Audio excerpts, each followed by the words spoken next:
to access your textbook and other various resources in your HMH. So I am on a laptop. This is what it looks like on a desktop version, anything of that sort. But I'm going to go ahead and I'm going to select sign in. Remember, make sure have it save your password. That way it's easy to navigate back to. I am enrolled as an MBA student in multiple classes, so you will see a lot of assignments and everything. Don't fret, yours should not look as kind of hectic as mine will.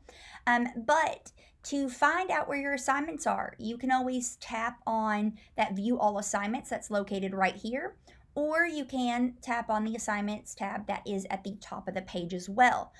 Sometimes if you have your screen smaller, you'll get the three lines here for that menu that'll open up the same options that we see up here at the top.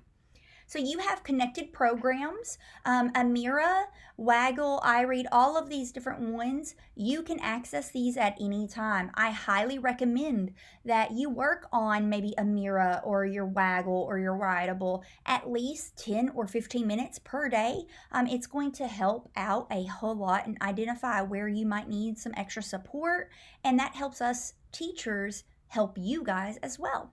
So by selecting on my assignments, I can come over here to select a subject and select, hey, I just want to do mathematics, or I just want to look at reading and language arts.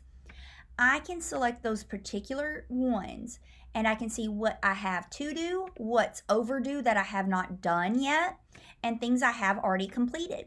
Once you actually start one, we're going to select that start icon. Make sure that you do have open up in new windows enabled on your browser window settings. That way, when I click on it, you can see up here at my top how it said popped up window blocked. I'm going to just tap on that, and that way it's going to let me next time make sure it opens up that tab for me, okay? And you can see, oh, there it is. Now it has worked where I can click that start button. And remember, anytime you start something, do not hit the done or I'm finished until your teacher actually directs you to do so.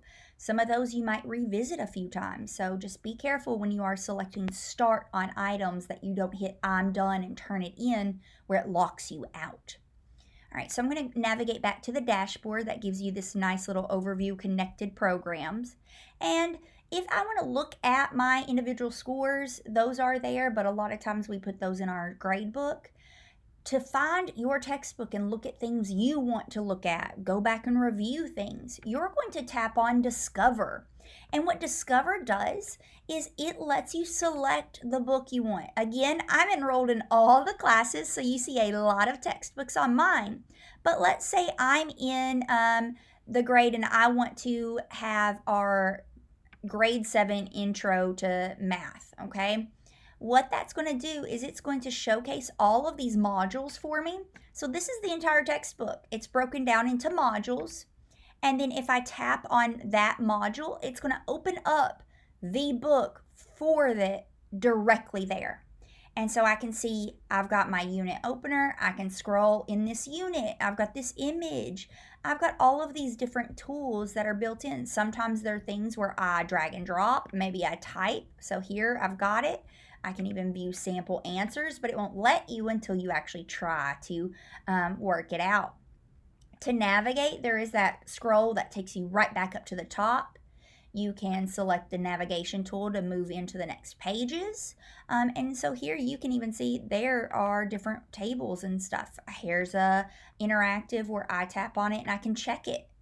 And so all of this information is in here for you. If I come up here to the top where it's got those lines again, you can see, module 1 is in our unit 1. It's about this. It shows you how many lessons are in there, what are in each side of like every single lessons. And then I can even see, inside module 2, this is what I have available to me. So all of these are here, and I'm in a different tab. So I'm just going to navigate back over here into HMH. And what's really cool is you guys actually also have different resources you can work on and a digital toolbox. So let's look at student resources. If I tap on that, there's our textbook, but all of those different activities and things, you actually have access to them here as well, and it'll open them up in a new page for you. if I come back out and I want to say, hey, I want to look at what interactive lessons are available. Again, all of these are built into that singular textbook, but you can identify and find those built in directly here in that Discover. And then your digital toolbox lets you go in here. Here's your graphing calculator, algebra tiles.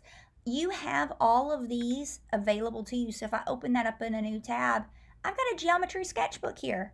I can add a line and say I want a line to go from here to here. You can make a parallelogram. It'll let you draw those shapes and color them in for you. So you have all of these digital tools built directly in with your Discover. And so again, just to find different parts of the textbook, anything, let me grab another one. Let's say I want to look at our Into Literature for 7th grade. I can see all of the different units, and you're like, oh, I want to go into, the Inspired by Nature. I click on that, and again, you have all these different other tools, and it has it open up my textbook there. And some really cool pieces about some of these, if you'll notice, you have your notes. You can even have it read to you. Essential question. What does it mean to be in harmony with nature? So you have all of those features built directly in, and it's a pretty cool tool, and that's how you can navigate and look through your textbook and everything for HMH.